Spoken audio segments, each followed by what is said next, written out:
నిన్నటి మంత్రి గారి మాటలతో రుజువైపోయింది, తేటతెల్లమైపోయింది. థ్యాంక్స్ టు శ్రీధర్ బాబు గారు.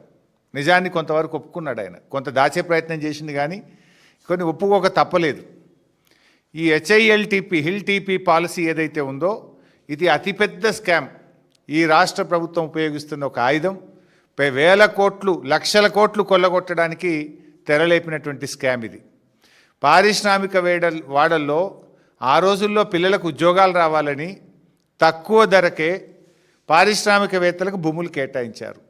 9,292 ఎకరాల భూమిని ఇవాళ 30%, అది కూడా రిజిస్ట్రేషన్ వాల్యూ 30% రిజిస్ట్రేషన్ వాల్యూలో కట్టించుకుంటే రాష్ట్ర ప్రభుత్వానికి 4 నుంచి 5,000 కోట్ల ఆదాయం వస్తుందని నిన్న మంత్రి గారు చెప్పారు. నేను చెప్పలే, శ్రీధర్ బాబు గారే చెప్పారు. స్పష్టంగా చెప్పిన ప్రెస్ మీట్లో, మేము ఈ 9,292 ఎకరాలు అమ్మేస్తున్నాం, రిజిస్ట్రేషన్ వాల్యూలో 30% కడితే మాకు 4-5 కోట్ల ఆదాయం వస్తుంది అన్నారు.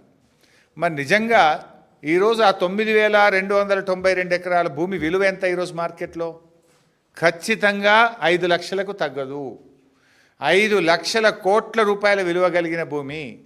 మరి నేను అడుగుతా ఉన్న శ్రీధర్ బాబు గారిని, ఈ ప్రభుత్వాన్ని, ఈ 5 లక్షల కోట్ల విలువ కలిగిన భూమిని 4-5 కోట్లకే ఎందుకు కట్టబెడతా ఉన్నారు? అంటే మిగతా 4,95,000 కోట్లు స్కామ్ కాకపోతే ఏంటి? దాన్ని ఏమనాలి? మీరే చెప్పింది కదా 4-5 కోట్లే వస్తాయని. ఈరోజు బహిరంగ మార్కెట్లో ఈ భూమి విలువ 5 లక్షల కోట్లు. 5 లక్షల కోట్ల విలువ కలిగిన భూమిని ఎందుకు 4-5 కోట్లకే కట్టబెడుతున్నారు? దీని వెనుక ఉన్న మతలబేందో చెప్పాలి. ఈరోజు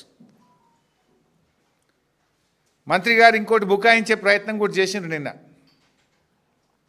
లేలే, ఇది 9,292 ఎకరాల భూమి కాదు, ఇలా రోడ్లు మోరీలు బొంగ 4,740 ఉంటుంది అని ఒక అబద్ధాన్ని చెప్పే ప్రయత్నం చేసిండ్రు.